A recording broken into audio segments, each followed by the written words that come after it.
karena akan dipakai untuk dari nanti. Itulah cerita.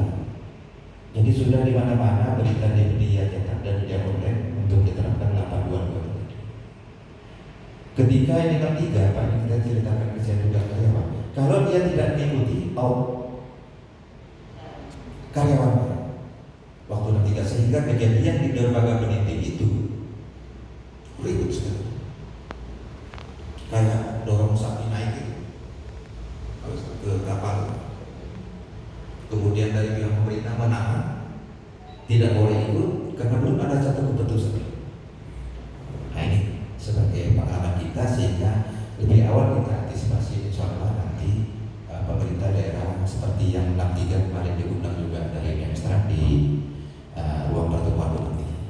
Misalnya nanti kami informasikan, cuma ini kejadian yang pertama 63, kemudian diterapkan kembali untuk 822. Kita khawatir hal seperti itu, sehingga pemerintah saat ini sedang melakukan lobby dan waktu. Kebetulan kemarin kita komunikasikan juga bahwa pihak DPRD pun harus dilibatkan, karena ini juga tanggung jawab kami sebagai perwakilan rakyat. Demikian barangkali ada tambahan itu. Masuk pimpinan. Silakan. Terima kasih pimpinan. Bismillahirrahmanirrahim. Assalamualaikum warahmatullahi wabarakatuh. Yang saya hormati pimpinan DPRD Kabupaten Sumbawa Barat, yang saya hormati Ketua Komisi 1 DPRD Sumbawa Barat, beserta pimpinan komisi dan rekan anggota komisi. Yang saya hormati Bu Kadis, kalau nggak salah sebelumnya di media sosial pernah Bu Kadis ya. Selamat datang di dunia ketenagakerjaan di Provinsi Nusa Tenggara Barat ini, Bu Kadis.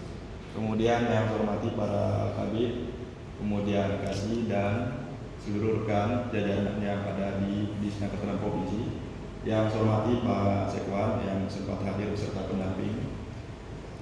Pertama, dari saya ingin menanggapi terkait apa yang disampaikan oleh Ibu Kepala Bidang Pengawasan ya, terkait masalah informasi yang kemudian saya pikir ini kan sudah disambungkan oleh pihak perusahaan dan dinas di kabupaten kami, Ibu Kabit, ya kan? Yang dimana saat itu pihak Kaman Mineral kemudian dengan Kepala Dinas datang menyampaikan terkait akan adanya rencana, ya kan? Nah ini kan disampaikan akan adanya rencana, tapi fakta yang kemudian bergerak Ibu Kadis, ya kan? Ini kan sudah berjalan, Bu Kadis, sudah diterapkan, ya, diinformasikan. Nah kalau kemudian kita mau mengharapkan seperti apa yang disampaikan oleh mediator, kemudian akan adanya perwakilan untuk menyampaikan terkait masalah fakta yang ada di lapangan, saya pikir ini juga hal yang sifatnya kemudian bullshit atau omong kosong. Bapak dari bidang mediator ini ya, kenapa kemudian saya bilang itu omong kosong atau bullshit? Karena ada suasana kebatinan yang tentu kita semua harus pahami, yang kemudian dirasakan, dijalani oleh seluruh tenaga kerja yang ada di Aman Mineral.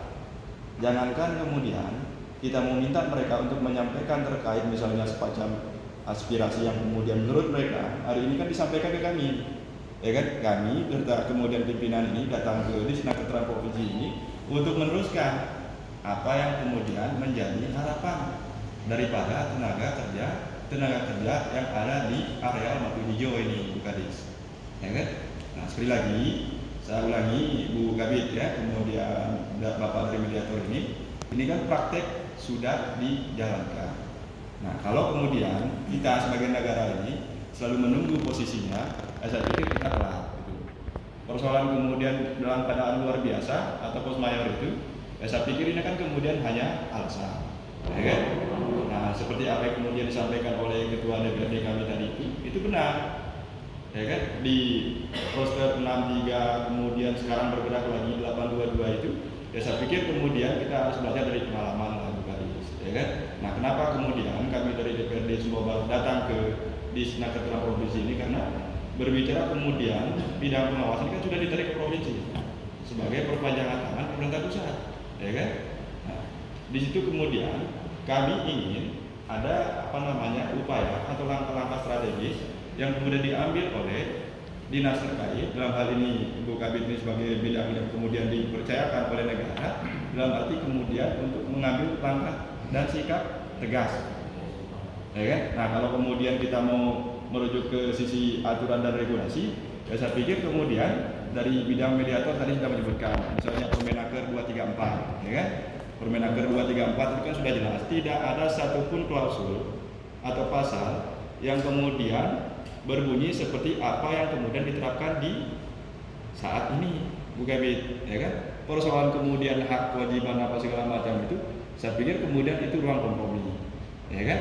Nah, makanya saya tadi sebelum kemudian kita diskusi di ruang formal ini, saya sempat diskusi dengan Ibu Kabid ini, harus ada kemudian ruang yang kemudian kita bawa ke wilayah kemanusiaan ini, Bu Kabid. Kalau ngomong regulasi, dia kan pasti ada ruang yang kemudian dimungkinkan atas nama kepentingan pemilik modal, atas nama kepentingan negara, ya kan? Nah sekali lagi, Pak Mediator, ya kan? Kalau ngomong kemudian wakil nggak ada serikat di kita ini. Di areal Batu Hijau sampai hari ini nggak ada yang namanya serikat, Pak Kabid, ya. Nah kalau nggak salah Bapak ini juga pernah ya di Senakerteran, walaupun mutar, kemudian balik lagi tetap di Senakerteran Bapak ini. Saya pikir itu dari saya, Bu Kadis, pimpinan, saya pikir kita harus ada segera langkah taktis untuk kemudian menyikapi kondisi di lapangan. Kalau kemudian kita menunggu, ya saya pikir telat kita. Persoalan kemudian misalnya COVID-19 apa segala macam ini kan hal yang kemudian ditunggangi, saya pikir untuk kepentingan yang tidak manusiawi ini. Oleh karenanya sekali lagi terakhir dari saya ini, kita ini datang meneruskan, datang memperjuangkan terkait apa yang kemudian disampaikan, yang dirasakan oleh naker-naker kita yang ada di areal Batu Hijau, yang dimana kemudian sudah mulai berlaku mereka bergerak bekerja itu 2 bulan, kemudian 2 minggu di Mataram, 2 minggu dengan keluarga. Bagaimana kemudian mereka mau menyentuh yang namanya kondisi sosial bermasyarakat, sementara mereka ini juga adalah manusia sosial, makhluk sosial, Bu Kadis, ya kan? Nah, saya pikir itu, ya kan, Pak Gubernur juga ini kan harus peka juga gitu dengan situasi kondisi begini. Nanti disampaikan ini Bu Kadis, ibu ini kan pasti ketemu dengan Pak Gubernur. Kalau kita orang ini kan susah sekali ketemu, yang walaupun kemudian beliau ini orang tahu tanah sama Pak, tapi saya saja sampai hari ini belum pernah ketemu dengan Pak Gubernur itu. Harap sampaikan salam kami dari Kabupaten Sumbawa Barat, Ibu Kadis, ke Pak Gubernur agar kemudian segera menyikapi kondisi yang tidak manusiawi ini. Saya pikir itu saja dari saya, pimpinan. Lebih kurang saya mohon maaf. Wabillahi taufiq wal hidayah. Assalamualaikum warahmatullahi wabarakatuh. Waalaikumsalam warahmatullahi wabarakatuh. Ini Bu Kadis, akan saya pertegas kembali Bu ya. Ini kan kita ini berbicara eksekutif, legislatif, ini kita berpemerintahan. Jadi ini 2 mata yang tidak boleh terpisahkan antara legislatif. Di satu sisi ini kita ingin berhadapan dengan pihak ketiga, yaitu perusahaan. Nah, kenapa kami datang ini? Karena jeritan para tenaga kerja ini tidak akan berani menyuarakan di titik lokasi perusahaan. Tidak berani deh. Makanya sistemnya dia, strateginya perusahaan ini diendus dulu, gitu. Karena kami yang merasakan jeritan dan tangis para karyawan ini, diendus dulu.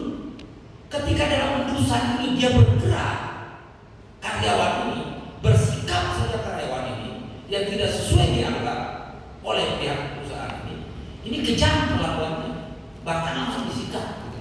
Maka ini bocoran dari kami. Apapun sikapnya, mau 822 melebihi 822 kan nantinya itu, karyawan ini akan bersuara karena intimidasinya tinggi betul di sini. Makanya hanya mampu curhat sama wakil rakyatnya. Nah inilah kami ingin kita antisipasi, kita selaraskan, dan mungkin saya akan sepakat dengan Ibu Kadis karena ini juga belum kita bertemu, mungkin nanti bisa difasilitasi oleh Dinas Tenaga Kerja, karyawan kabupaten. Nah, karena kalau dia sendiri akan berbicara, bersikap dia dengan endusan atau strategi yang dibuka oleh PT AIP ini, perusahaan mengambil sikap. Makanya waktu 633 itu bisu semua dari tadi, karena ada muncul aja sedikit berani kota tapi disembelih. Ini loh, hingga ketakutan para karyawan ini ketika disuarakan dia banyak ini yang perlu kita sepaham UKDS agar betul-betul kesepakatan antara legislatif dan eksekutif ini menyatu.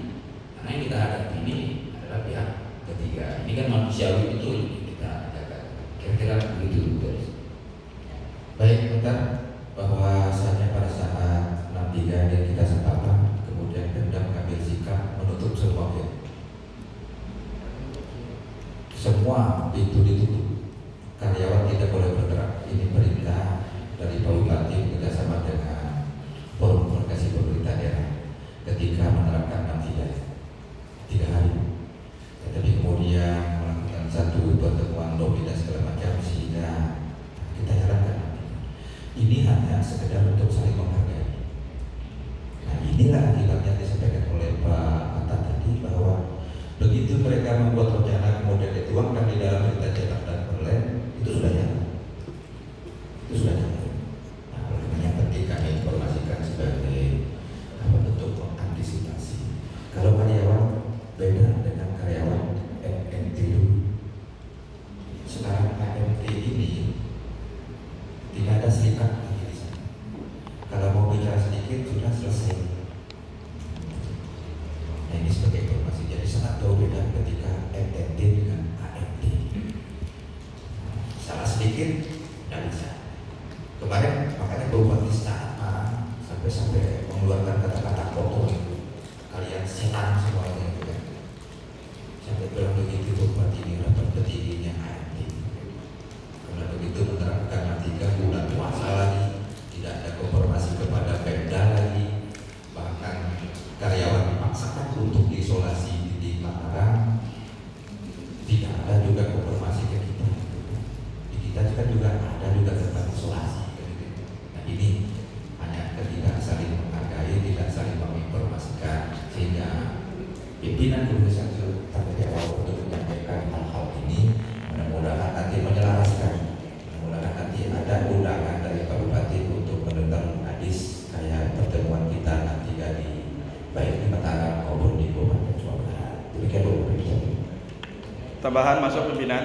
Silakan. Tambahan biar murid ini untuk menambahkan referensi sebelum kemudian buka nanti dari pihak mediator ketemu di dalam yang namanya negara, kemudian mungkin ada melibatkan pihak ketiga, dalam hal ini perusahaan, ya. Nah, bagi saya tambahan itu adalah terkait masalah ini kan sudah digerakkan ini Bukadis, ya kan? Nah, tentu kalau kemudian kita mau tertib bernegara seperti apa yang kemudian idealnya disampaikan oleh pihak mediator tadi itu, ya saya pikir harus ketemu dulu kan, baru kemudian digerakkan, ya kan? Malah kemudian kita diajak berpikir terbalik ini Bukadis. Apakah kemudian negara akan kalah di sini? Ya sekarang kita diuji lagi nih oleh kemudian. Bukadis itu baru wacana. Itu Pak intinya dulu. Kalau misalnya dari Bapak Ketua DPRD mengatakan, oh ini sudah terjadi, sudah dilaksanakan di sana, kan lain kita berbicara lagi gitu. Jadi kalau sudah faktanya seperti itu, saya kira memang tidak bisa kita bicarakan di tingkat seperti ini, harus di tingkat gubernur sama Kabupaten Sumbawa Barat kan gitu, supaya jangan sampai nanti ini berkembang. Tetapi kalau masih wacana, saya kira seperti yang saya katakan tadi, harus kita undang Pak, bukan pekerja itu menyuarakan, tidak, kita undang dia hadir di sini itu, kita undang, pemerintah yang undang untuk hadir, perusahaan juga dan pekerja dan pemerintah provinsi sama Kabupaten Sumbawa Barat. Jadi bukan sepihak pekerja aja, tidak, kita berkumpul sama-sama supaya kita dengarkan nanti apa yang dibicarakan oleh perusahaan itu, seperti apa dia menyampaikan itu kan gitu. Jadi makanya saya sampaikan tadi, kalau di provinsi itu kan informasi baru wacana, makanya kita tidak bisa bahas seperti apa ininya, kelanjutannya. Tetapi kalau sudah ada informasi yang pasti dari bapak-bapak ini dan dapat dari langsung oleh pekerjanya, ya saya kira kita bicarakan di tingkat lebih tinggi lagi. Tidak bisa Pak hanya seperti ini. Kalau menurut saya, dan bisa kita bicarakan pada tingkat seperti ini lagi. Kalau sudah dilaksanakan, master itu yang menurut informasi ke kita baru wacana. Mungkin itu Pak. Terima kasih. Seenaknya diri. Tadi Pak Ketua Komisi, apabila ada tenaga kerja itu, yang pertama bagi saya,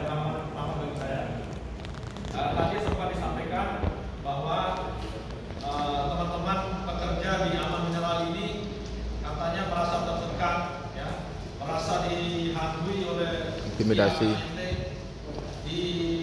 Intimidasi.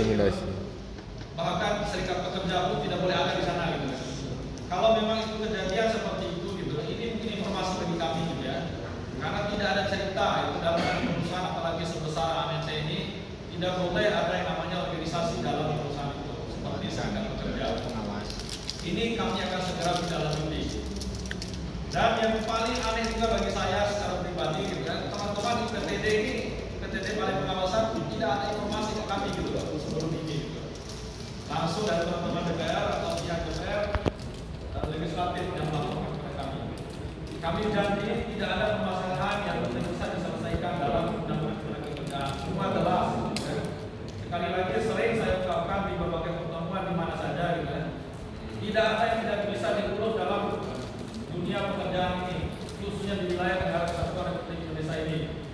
Yang tidak diurus sama undang-undang ketenagakerjaan itu hanya kentut. Hanya kentut. Yang tidak diurus. Ya. Karena BO pun urus. Karena 10 pekerja itu wajib disiapkan satu badan. Ya. Jadi kami sampaikan kepada teman-teman dari pihak DPR itu, kami selaku bidang pengawasan bersama UPTD Balai Pengawasan Ketenagakerjaan Provinsi Bawah akan menyelesaikan apa yang menjadi tuntutan atau arahan dari teman-teman DPR gitu. Apakah ini sudah dilakukan tanpa ada tanpa konfirmasi atau sosialisasi 822 dilangsung dikerjakan atau apa? Terus terang kami bersama kepala dinas kemarin itu kedatangan tamu dari KSB, dari pihak Aman Mineral dan dari pihak Disnaker langsung kepala dinasnya yang menghadap ke pimpinan kami. Kami mendapat informasi bahwa rencana akan dilakukan itu. Sementara hari ini kami menerima sudah dilakukan gitu kan. Tentunya kami akan segera bertindak agar